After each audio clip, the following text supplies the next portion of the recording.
Welcome to new TV Telugu. YCP హయాంలో జరిగిన liquor scam కేసులో రాజ్యసభ మాజీ సభ్యుడు విజయసాయిరెడ్డి సిట్ విచారణ ముగిసింది. దాదాపు 3 గంటల పాటు ఆయనను సిట్ అధికారులు విచారించారు. విచారణ అనంతరం ఆయన మీడియాతో మాట్లాడుతూ తనను సిట్ అధికారులు 4 విషయాల గురించి అడిగారని తెలిపారు. తాను ఇచ్చిన సమాధానంతో వారు తృప్తి చెందారని అనుకుంటున్నారని చెప్పారు.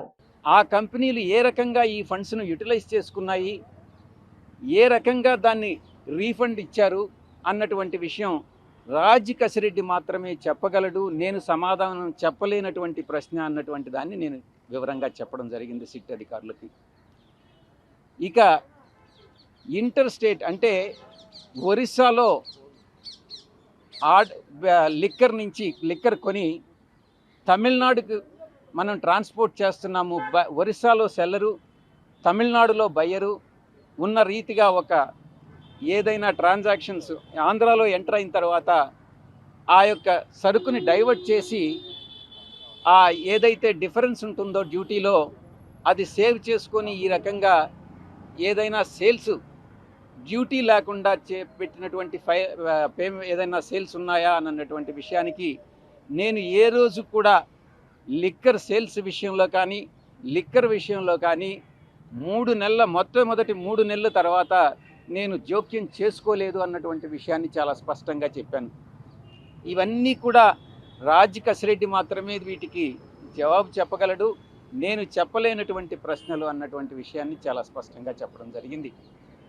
ఇక 4వ అంశంకి వస్తే, ఇక్కడ లోకల్గా ఉన్నటువంటి రాజ్ కసిరెడ్డి ఒక 3 కంపెనీలని పివి స్పిరిట్స్ ఇంకొక 2 కంపెనీలని లీజుకి తీసుకొని దానిలో ఉన్నటువంటి టైం కానీ మిషనరీ కానీ లీజుకి తీసుకొని దాంట్లో కొన్ని కొత్త బ్రాండ్లను ప్రొడ్యూస్ చేసి ఆ ప్రొడ్యూస్ చేసినటువంటి బ్రాండ్స్ని బెల్ట్ షాపుల ద్వారా డ్యూటీ లేకుండా అమ్మడం జరిగిందా అన్నటువంటి దాన్ని ప్రశ్నించడం జరిగింది.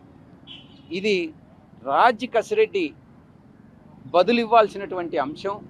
నాకు ఈ విషయంగా ఏమీ తెలియదు అన్నటువంటి విషయాన్ని చాలా స్పష్టం చేశాను.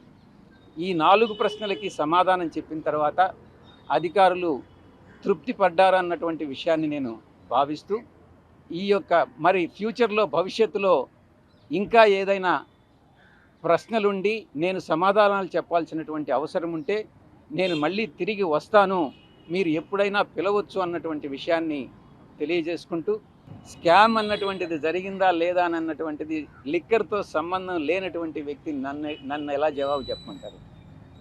మొట్టమొదటి 2 సమావేశాలు 3 నెలల్లో, అంటే అక్టోబర్, నవంబర్, డిసెంబర్ తర్వాత ఏ ట్రాన్సాక్షన్లో కూడా నాకు సంబంధం లేదు. అప్పటికింకా అసలు లిక్కర్ పాలసీ ఇంప్లిమెంటేషన్కి రాలేదు. అప్పుడు ఆ రోజు చెప్పాను, ఈరోజు చెప్తున్నాను. నాకు తెలియని విషయాలు నేను తెలిసినట్టుగా నేను చెప్పను. మీరు రాజ్ కసిరెడ్డి ఎప్పుడైతే అబ్స్కాండింగ్లో ఉన్నాడు, ఎప్పుడైతే ఆయన దొరికి తీసుకొస్తాడో మీరు రాజ్ కసిరెడ్డిని అడిగి తెలుసుకోవచ్చు.